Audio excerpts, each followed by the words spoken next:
I was looking at this Shyne interview, right? You know anything about him dating Brandy? He also said that he was messing around with Diddy main girl. You know anything about that?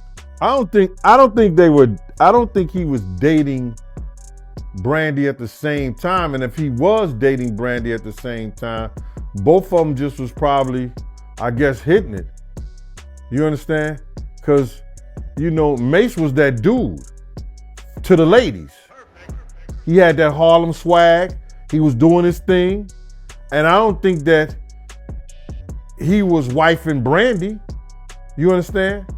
And I don't think Shyne was wifing her. I just think that they all was just young and having fun. But the part that threw me off, he said he was dating Puff main girl. And Puff main girl has always been Kim. I don't care whoever else he had. J-Lo, Tracy, Stacy, Chrissy, Kathy, whoever he ever had, Kim was always his main girl. And I don't remember going up in the club, getting Kim out of there with Shyne being there. Because we had to go to a couple of clubs to get Kim out of there, even when he was dating J-Lo. We had to go up into a couple of clubs and get her out of there or make whoever was with her feel kind of uncomfortable. So that's news to me. If he say he was dating his main girl, that would have been Kim, bro. And they kept that undercover. Crazy. He said Puff knew. I doubt it. I doubted Puff knew. And if Puff did know, that's one of the reasons. Sean Diddy Combs has always been a figure of intrigue in the hip-hop world. His larger-than-life persona, his business acumen, and his complicated relationships have all contributed to the enigmatic aura surrounding him. But what if I told you that behind the glitch and glamour of the bad boy empire lies a story that has remained hidden for years? Trump Plaza, he said, I hate this mother. That's one of the reasons then. He said, I hate this mother. So, bruh, they got me on that one too. He could do whatever he wanted to do, but Kim could only do what he wanted her to do. Puff and Kim were swingers. Puff brought to the table whatever they did. And I don't remember Shyne being one of the dudes that was in the room with them.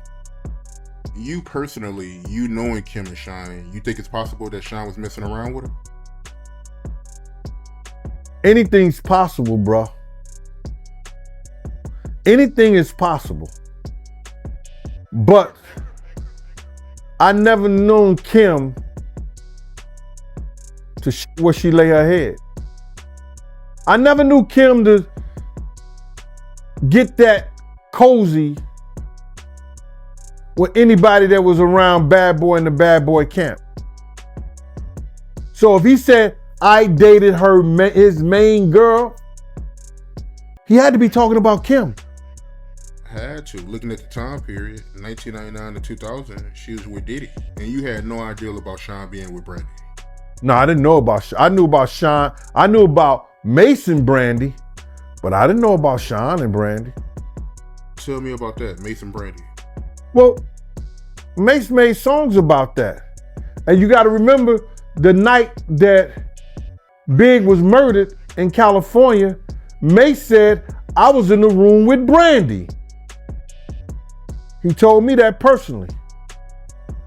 Then he told the world that. Shyne was getting a lot of beef from Bad Boy, bruh. Do you understand? With Junior Mafia, and then I'm just finding out that it was him and Mace too. So he was getting it everywhere. No wonder he had to carry a gun. A story involving Gene Deal Diddy's former bodyguard and a secret relationship between Shyne the rapper and Diddy's late ex-partner Kim Porter. This revelation has shocked fans and insiders alike, shedding light on the tangled web of relationships in the world of hip-hop royalty. And what I think, brother, first of all, that's his mother. Wrong, right, or indifferent, she gonna lie, steal, kill, and protect her child. That's what she's supposed to do. But the apple don't fall far from the tree, man. You gotta realize that. You know, he didn't get all this from his daddy because he didn't know his daddy, even though they try to say his daddy was some big time drug dealer in the whole 9 yards. You understand? He didn't get this from his daddy. You gotta realize, man, you know, his mother had a modeling agency, and it was alleged that it was also ladies of the night, a prostitution ring too, or these ladies was doing things other than modeling. So the apple don't fall far from the tree. Yeah. So now you got to understand this, and looking at her and some of the stuff that he was saying, and their relationship has changed since I knew them, since I was around them. You understand? This man was talking about that his mother could take her palms and bend over and put them down on the floor. Not bend over, but she could stand straight up and put her palms on the floor, bruh. He's saying that about his mother. Who describes any of their mother action like that in a sexual way? And then, you know, I don't know how many dudes do kiss their mother in their mouth when they 50, 60 years old or something like that. That's them, that's their whole thing, man. But that was a little kind of weird for me. And then his mother wore the same white fingernail polish that Cassie described that he liked to see her and other models in when she was describing her lawsuit. And what's crazy to me is that, man, it seemed like him and his mother had this, I don't want to get too deep, man, this Oedipus complex thing. You know what I mean? And a lot of people going to say, yo, Oedipus complex. Well, let me just tell you a brief story so you'll know. Oedipus it may have been Greek mythology, or it was probably Greek mythology or something like that. Gene Deal, known for his no-nonsense demeanor, has been vocal about his time working closely. Gene Deal, known for his non-nonsense demeanor, has been vocal about his time working closely with Diddy over the years. He's dropped hints and shared stories about the inner workings of Bad Boy Records. But this particular revelation, it's like something straight out of a soap opera, according to Gene Shyne, who was once a rising star under Diddy's label, had a clandestine relationship with Kim Porter, a woman who played a pivotal role in Diddy's life. Kim wasn't just the mother of Diddy's children. She was a confidant, amused, and someone who stood by him during the highs and lows of his career. It may have been Greek mythology, or it was probably Greek mythology or something like that, but it's a story about a young man that was told that he was going to kill his father and marry his mother. So on the way, this young man had grown up, you know, he didn't know that he was an orphan and then was adopted by a family. He thought the family he was with was his mother and father, but it wasn't. So on the way to this town, he gets into an argument with this other man and he kills him. He kills that man. Then he goes into that town. A lady is weeping about her husband, being told that her husband was dead, and he ended up marrying that lady, which was his mother. So Sigmund Freud came up with this thing about this Oedipus complex, about a sexual relationship, whether it's physical or mental, with a mother and a son. So I'm looking at his mother and him on the couch, and both of them are getting IVs after one of the Diddy parties. Allegedly. I'm gonna say allegedly because I wasn't there and I didn't know, but they showed them both getting IVs on the couch. So my whole thing about this thing is that I'm not saying that she was ever at a freak off. She was ever at that type of party. But you can't tell me Miss Janice Combs, who was always at the regular parties, didn't know nothing about the freak off parties. This is the same dude, bruh, that used to disrespect his mother. So I seen the love now that they have for each other only on film and camera. You know, on the YouTube or Instagram or wherever they were showing it and stuff like that. But this the same guy that Kirk Burrows once told me he slapped his mother. And I told everybody, had I known he slapped his mother after I told Kirk Burrows, Kirk told me after I straightened his ass out for cussing his mama out. His mother came in a limousine and he was on the phone and she said, yo, why don't you tell these people like that? And he just cussed her clean out like on some, didn't I tell you to stay out my motherfucking business? And I was like, yo, I was shocked. She didn't say nothing. I said to him, I said, yo, boy, let me tell you something. If you ever cuss your mama again, I'm gonna beat the shit out you.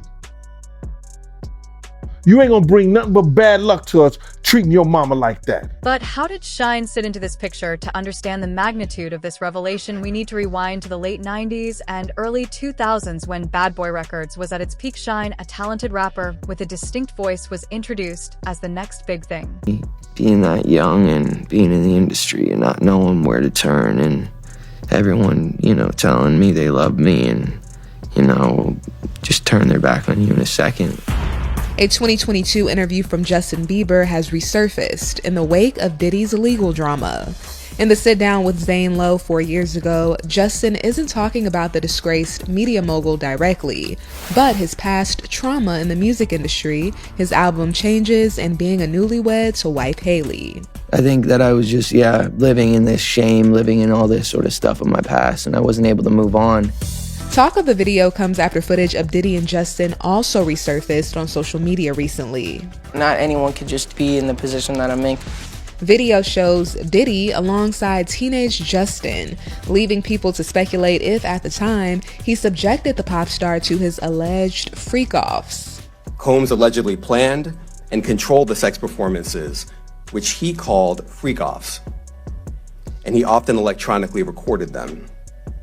The freak-offs sometimes lasted days at a time. You're gonna hear about my party, they're gonna be shutting them down, they're gonna probably be arresting me, doing all types of crazy things just because we wanna have a good time. During the Zane Lowe interview, Justin breaks down in tears when talking about wanting to protect Billie Eilish, who at the time quickly rose to superstar status. Well, I just wanted to be a good example, and it was hard for me being that young and being in the industry and not knowing where to turn and everyone, telling me they love me and, just turn their back on you in a second. I just want to protect her, I don't want her to go through anything I went through. I don't wish that upon anybody. When it comes to what Justin thinks of Diddy's allegations, a source tells ET Justin's not focused on what is going on with Diddy or the allegations against him. Instead, our insider says Justin and Haley are focused on baby Jack, whom they welcomed in August. They've been absorbed in their own happiness and family, appreciating this time together. In fact, building a family with Haley was top of mind during Justin and Zane's chat, an idea that lifted the singer's spirits. I'm really excited to have babies with you, enjoy, just celebrate all the amazing things that we've been given. Because we are blessed, babe. We are, man. There's so much pain in the world and we don't understand why. And there's so much things that are so unexplainable. But what is the reality? We are blessed,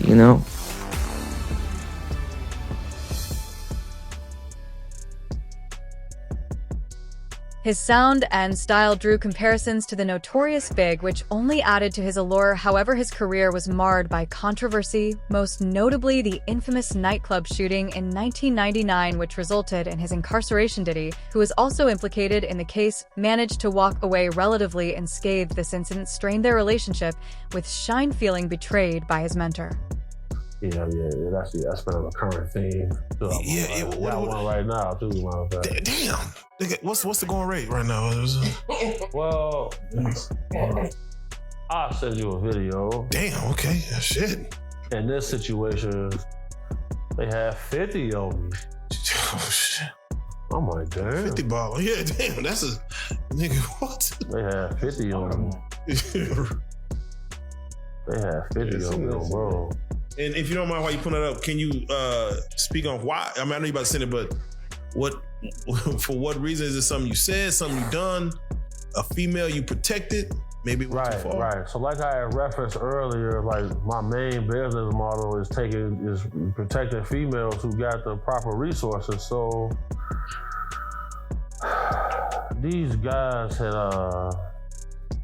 hold on, I'm gonna send you that video. Oh yeah, let me get that right now before I forget. So matter of fact, let me just do this before I start, because this is a dark topic right here. Fuck. You can see some strippers or something, bro. Trying to get interested. Oh, okay, there we go. Boom, boom, boom. All right, Joker, coming to you right now.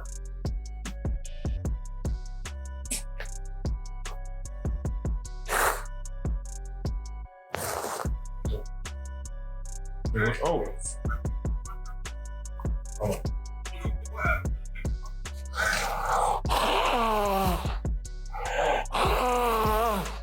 Yeah, so this is what you did to the young man. Yeah. So that's when I had 50 on me. Yeah, I had to shoot through the door. And like the dude who said call 911, he got hit in the neck, hit an artery, shot blood all through the ceiling on the porch, everywhere. Oh, let me get it right, my bad. While Shyne's professional ties with Diddy deteriorated, it appears that his personal connection to Kim Porter was something entirely different. Gene Deal's claim about this relationship paints a complex picture of loyalty, betrayal, and forbidden love. It's worth noting that Gene has always been a polarizing figure in the industry. His accounts are raw and unfiltered, but they've also been consistent, adding a layer of credibility to his words. So it's kind of hard to fake CCTV footage. Simply because it's time-stamped and the pixels in that camera, any AI footage, the pixels is way higher than a normal camera. For sure. So, you got to take that into consideration. I think I'm gonna Google everyone who has a $200 million yacht, and we're gonna line this. We're gonna get close. It's hundreds of guys who got. Okay. Bro, yeah. Okay. Rook, didn't you say you wanted a yacht? 200 million. 200 million. I'm scared to get money now. It's getting scary. It's not the money that changes people, because if you a man who get money, you know that this money is a tool. Right. It's not your identity. And like, I'm sure there are things that you wouldn't do for money. Right. So it's not the money that changes people. Rook always told me money only amplifies who you really are. Yeah, you don't really know who you are until you get some money. Right. Yeah. For sure. Let you have anything in the world that you want. I'm gonna throw you with. Now, Diddy was, he had sued the liquor company. I forget the name. It was a hard name for me to pronounce, but he pretty much won the lawsuit. But it was explained that in these lawsuits there's a morality clause. Do you think that his battle against this liquor company could have been what set this off actually, or was this only inevitable? Well, you gotta look at it. We all thought he owned Ciroc. For sure. Kim Porter, who tragically passed away in 2018, was often described as the glue that held Diddy's world together. Her death was a devastating blow not just to Diddy, but to the entire music community. This revelation about her relationship with Shyne adds another layer to her legacy, one that is as complex as it is intriguing. Well, now with the information age, the reality is a lot of times the truth is a short Google search away. It is that simple. Just don't take. And then the thing about it, don't get me wrong. Now, you can Google search and then stuff can pop up that's still not necessarily be the truth. So what I typically do is I look at the first 1 or 2 stories, if it's opinion-based type thing. And then what I'll do is I'll scroll to like the second page of the results, because then you start to find out stuff that might contradict what you have read in the first, and then you kind of read between the lines and truly be have a discerning eye to what you read. And then between all of the information, a lot of times you can get to the truth for real. You just got to be, and then you got to know the difference between somebody's blog page. You Google something, and then the answer pops up, and it's somebody's blog. Well, that's still somebody else's opinion. Where's this person getting their information from? So you got to nail it down and get to a reputable information source, and then compile your answer. That's kind of how I do it right there. And reputable ain't necessarily always news outlets, because news outlets get stuff wrong sometimes too. So, and I think that's the best way. A lot of times people just don't do their due diligence though. And I think that's the thing, taking the time. Go ahead, Steve. It all boils down to, in this day and time, people are just lazy when it comes. They don't want to do the research. They don't want to do the research, and it gets a lot of people in trouble. And that's why, and I'm gonna go here too. That's why so many problems in the church. They just take what the pastor says, and they don't look up the scripture and just look it up for themselves. So it's a lot of that going on, man. And then is another factor. News, like you said, news sources aren't always right, because now in this day and time, it's not important for them to be right. It's now important for them to be the first to report it. Then they'll recant later on. But I'm gonna say this: if you hear anything about me out here, 9 times out of 10, it's true. I think the pictures of you booed up with Aaron Carter. Wait a minute, whoa! The picture you booed up with Aaron Carter, them real. That was a headlock, bro. That was a headlock.